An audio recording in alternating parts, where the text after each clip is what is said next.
Oh no! What is this? In my worn-out state right after giving birth, I screamed while clutching my phone. After 2 years of marriage, we finally had our child.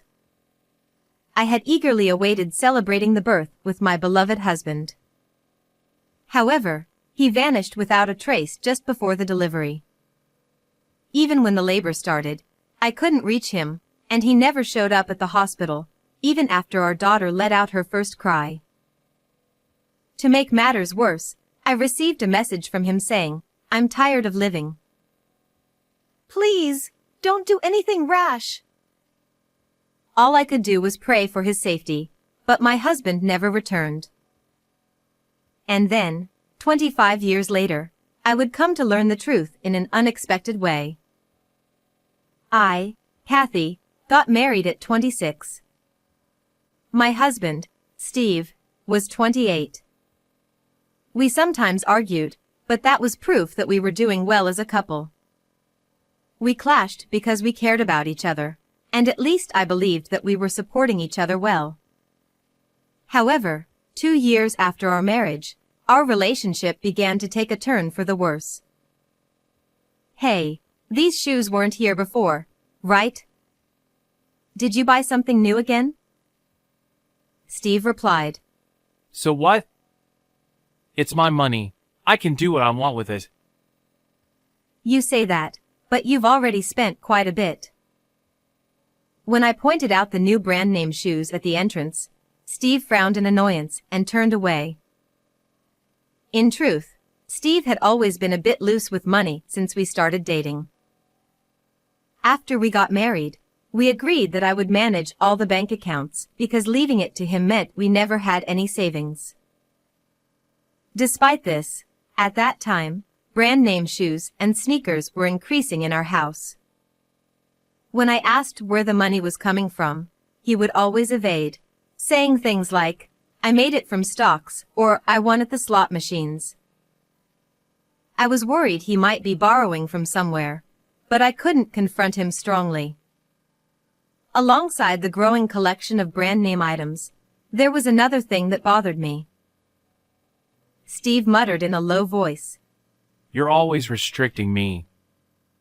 Don't you trust me at all? Maybe he was fed up with my suspicious gaze. He slouched and disappeared into the bedroom. Seeing him so dejected made my chest ache. What concerned me was the gloomy expression he sometimes showed. The Steve I knew would have been irritated and rebellious towards me, but at that time, he didn't show any of those signs. I'm not satisfied with the money situation, but I'm a bit worried about Steve's attitude. Maybe he was troubled by something at work. Was he shopping to relieve stress? That thought crossed my mind, and I couldn't say more than small complaints. And then, amidst my already existing anxiety, an event occurred that escalated my husband's strange behavior. It happened when I found out I was pregnant. We had talked about wanting children since the early days of our marriage, so I was over the moon. "Hey, the baby is finally coming." Huh? Oh, yeah. That's great. However, Steve averted his eyes from me with a distant attitude. From that point on, Steve started going out more, almost as if he was avoiding me. Not only on days off, but even on weekdays, he wouldn't come home until late at night. Eventually, his excuses for business trips and travels increased, and he started staying out overnight more often. "Hey, I understand work is tough, but could you come home a bit earlier? I'm feeling anxious about the first childbirth." But even when I pointed it out, he didn't respond, dismissing it as business dinner or can't hang out with friends once the baby is born. Steve seemed positive about having a child before, but does he realize what it means to be a father? Naturally, I still felt uneasy about this, but it was a fact that once the baby was born, we wouldn't have much time together, so his words made sense.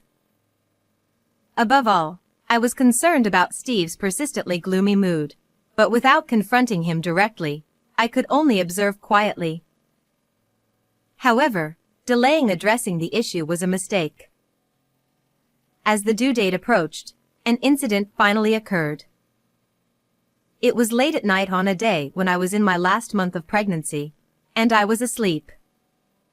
Suddenly, my stomach began to ache, and I woke up. Labor had started. I need to contact Steve. It hurts. As usual, I sent a text to my husband, who wasn't at home, but there was no response. So, I went to the hospital alone in a taxi. From then on, I was solely focused on giving birth, and although I don't remember much, my efforts paid off, and a healthy baby girl was born safely. However, our joy over our child's birth was short-lived. Both sets of parents, with serious expressions, rushed to the hospital. And then, they told me that they couldn't reach Steve. From then on, the mood shifted dramatically, and we began to search for my husband with unsettled feelings. Despite my postpartum condition, I contacted our mutual friends and his workplace. But no one knew where he was, and to my surprise, his workplace reported that Steve had already resigned days ago. I didn't hear anything about that. What's going on? What's happening? Amidst the confusion, a notification popped up on my tightly held phone. When I looked, it was none other than a message from Steve. Feeling relieved that there was some response, I opened the message, but my relief turned into shock when I read its contents. I've been thinking for a while, but I'm not qualified to raise a child as pathetic as me. Living has become unbearable. Please don't look for me. That's what it said. My in-laws screamed at the ominous message. As for me, I couldn't believe it, staring at the screen of my phone in disbelief. Certainly, there were times when he seemed strange, but I never imagined he was feeling so cornered. What is this? Please, don't do anything rash. But my plea was in vain, and my husband never returned. Moreover, as a result of reporting to the police, his shoes were found lined up on a nearby cliff. This led the police to suspect suicide, and the investigation continued, but his body was never found, and eventually, the search was called off. Thus, my husband left us, leaving behind only our beloved daughter, disappearing before our eyes. Why? Why didn't I listen to him more? For a while, consumed by regret and guilt, I couldn't do anything but cry. However, I couldn't continue like that forever. A few months after the incident, I somehow started working to raise my daughter. Despite not giving up on Steve and frequently gathering information, there was no progress. Balancing childcare and work was tough, but to ensure we never lose our family again, I poured all my love into my daughter as much as possible. And so, amidst the busy days, I realized that a whopping 25 years had passed since my husband had disappeared. At 53 years old, I was living with my 25-year-old daughter, Emily, who had grown up beautifully despite being raised in a single-parent household. To contribute to the household, Emily started her singing career in her teens and transitioned into acting, becoming quite a success in the industry. Thanks to her, we never faced financial difficulties, and we enjoyed a happy life together. However, secretly, I still harbored feelings for my husband. If the three of us, Emily, Steve, and I, could have lived together, how happy would we have been? Despite feeling conflicted, I didn't want to burden my daughter with unnecessary expectations, so I simply told her that her father had passed away. Yet, the despair from when my husband disappeared had certainly lingered in my heart. However, one day, Emily confided in me with a serious expression that she wanted to introduce someone important to her. Listening closely to the unusual atmosphere, it turned out that Emily was considering marriage with an actor from her generation, Will. Furthermore, his mother happened to be the president of a talent agency.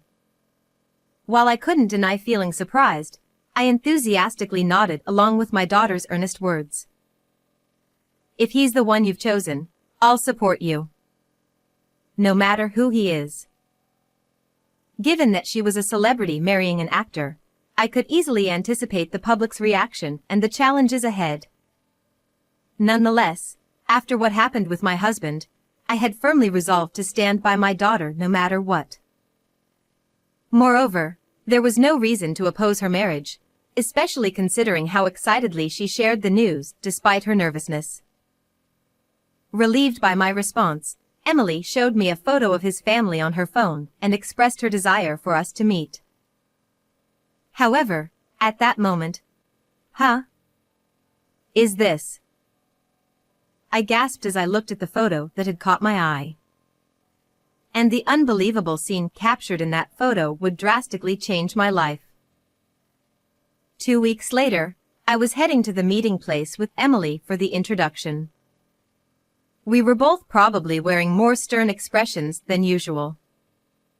While nerves were certainly a factor, there was another significant reason for our seriousness. If our suspicions are correct, we can't just let this go. But could this be some kind of mistake? With these tumultuous emotions in my heart, I stepped into the restaurant designated as the venue. As it was a meeting between celebrities, we were ushered into a private room with strict privacy measures. And when the waiter opened the door, I was met with the sight of a certain person.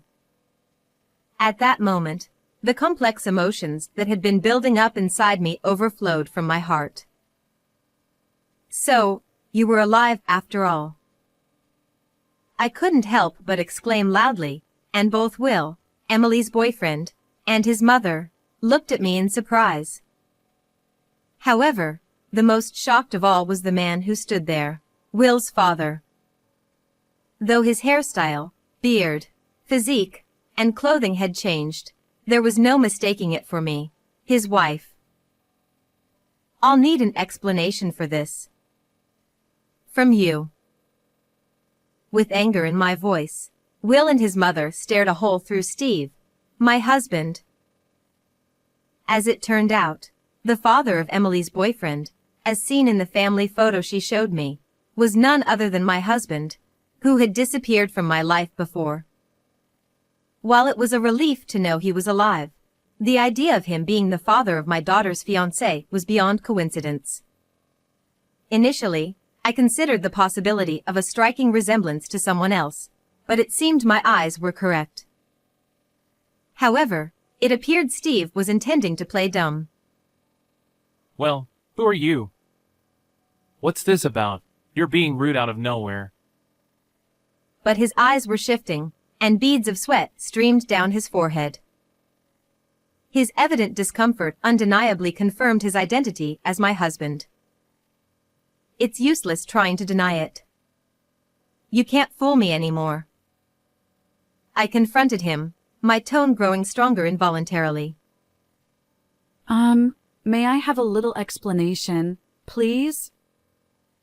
Then, Will's mom, Beth, who had been bewildered until then, opened her mouth, seemingly unable to bear the situation any longer.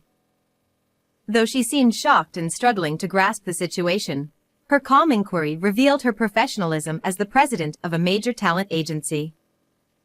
After taking a deep breath to calm myself, I looked her straight in the eye and pulled out some documents from my bag. Steve and I are married, and this is the proof. From there, I disclosed everything about his relationship with me to Will and Beth. On the day Emily showed me the family photo of her fiancé, she seemed suspicious of my reaction. So, I finally told her the truth about her father for the first time. I explained about the message hinting at suicide he sent on the day of our daughter's birth, the uncertainty about whether he was alive or dead, and how the man in the photo looked identical to him. After hearing everything from me, Emily proposed hiring a detective with her own money because she couldn't marry someone with the same father as herself. And after waiting for a week, the investigation results matched the time when my husband disappeared with the time he started living with Beth. With plenty of other evidence, it was confirmed that Will's father was indeed Steve. Beth had been staring at the report from the detective agency with Will for a while, but suddenly, she looked up. Indeed. I was opposed to marrying him officially, and this seems to be the reason. She said, glaring at Steve with anger in her eyes. I met him when my son was 2 years old. Will is his stepson. Then, Beth explained to us how she came to live with him. According to her, she had recently lost her husband in an accident and was working hard while taking care of the young Will. She happened to meet Steve, who was kind to her. Since Will is a little older than Emily, he probably started cheating on her before my pregnancy became known, at the point when his behavior became suspicious. Of course, I heard he was single. So, we had something like a common law marriage. Beth quietly expressed her anger, glaring at Steve. It seemed my husband refused to marry officially because of his complicated family. Who was he to abandon his wife and child, then comfortably move in with another family? Then, at the next moment, perhaps realizing he couldn't keep lying anymore, Steve sighed heavily. It's enough. Shut up. I couldn't live with you, always restricting my spending. Of course, you're Steve after all. You disappeared out of nowhere, and then you end up in a nice position, don't you, Dot? Yeah, that's right. I could have been the husband of a president and the father of a famous actor. Damn it, but you had to ruin it. Then, he began to speak as if he had broken a dam, revealing everything about what had happened. Steve, who was reckless with money, was indeed unhappy with me managing the finances. And when he found out by chance that Beth was wealthy, he decided to switch immediately. He didn't want to pay alimony or child support, so he chose pretending suicide instead of divorce. He planned to settle everything while I was unable to move due to childbirth. Perhaps he had been contemplating this plan even before my pregnancy, hence his lack of concern. The increase in branded items was probably due to Beth buying them for him. To be safe, I changed my appearance through weight loss and a makeover, and as a house husband, I spent most of my time indoors so the police wouldn't catch me. His selfish excuses made anger bubble up from the depths of my being. For 25 years since my husband disappeared, there hadn't been a single day when I didn't think about Steve. I felt guilty for having pursued him. Although I couldn't do anything for him anymore, I had resolved to carry this regret with me for the rest of my life. However, when the truth came out, it turned out that all of it, the message from Steve, the shoes on the cliff, was all a lie to deceive me. While I was thinking about Steve, he had already abandoned me and our daughter and was living a luxurious life with another family. And I wasn't the only one who was angry with him. I'm disappointed in you. I had a debt of gratitude to repay, but I didn't think you were such a person. Beth's cold words were followed by Will's. You barely did anything around the house anyway. And he looked at Steve with disdain. Especially for Will, Steve was someone who hurt both his mother and his girlfriend. Perhaps, he couldn't forgive him so easily. And I felt the same way. This will be in the tabloids tomorrow. I delivered the final blow to Steve, who was faltering and glared with anger by everyone in the room. What? Tabloids? Will may be a famous actor, but Emily, the daughter you abandoned, is also a famous actress. As I spoke, Steve, who had turned blue, was quietly being stared at by his daughter next to him. After discussions with the agency, Emily decided to publicly announce her marriage to her boyfriend. At that time, she also explained about this unbelievable series of events. It seems the article will be published tomorrow. You won't be able to show your face in public anymore. Even though the marriage of a successful actor and actress was already big news, if the father was involved in such an incident, the media wouldn't stay silent. Perhaps from now on, Steve would have no privacy left. Of course, you'll have to leave our house. No, I don't want to. Please, reconsider. What am I supposed to do from now on? Perhaps realizing how frightening the situation had become, Steve clung embarrassingly to me and Beth. Seeing his pitiful state, I felt as though I had been released from a curse that had haunted me for years. It took time, but I no longer needed to worry about my husband who had disappeared. I don't know. Maybe you can go and live with another family? Beth, Emily, Will, and I looked at each other, and leaving Steve behind, we left the place, planning to have another calm meeting somewhere else. Later, after 25 years, I divorced my husband.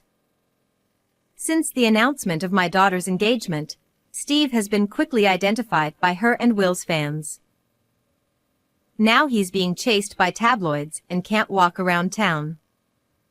Even though he hadn't been working for many years, finding a new job seems unlikely for a while. Being evicted from the house he lived in and unable to return to his parents' house, he's currently wandering the streets. On the other hand, Emily and Will got married. While being blessed by society, they also received sympathy for their father's situation, which actually increased their work opportunities. Now, I can live with a clear and cheerful heart. I plan to watch over their success and slowly enjoy this happy time. How was this video? Don't forget to subscribe to the channel. Well then, let's meet again in the next video.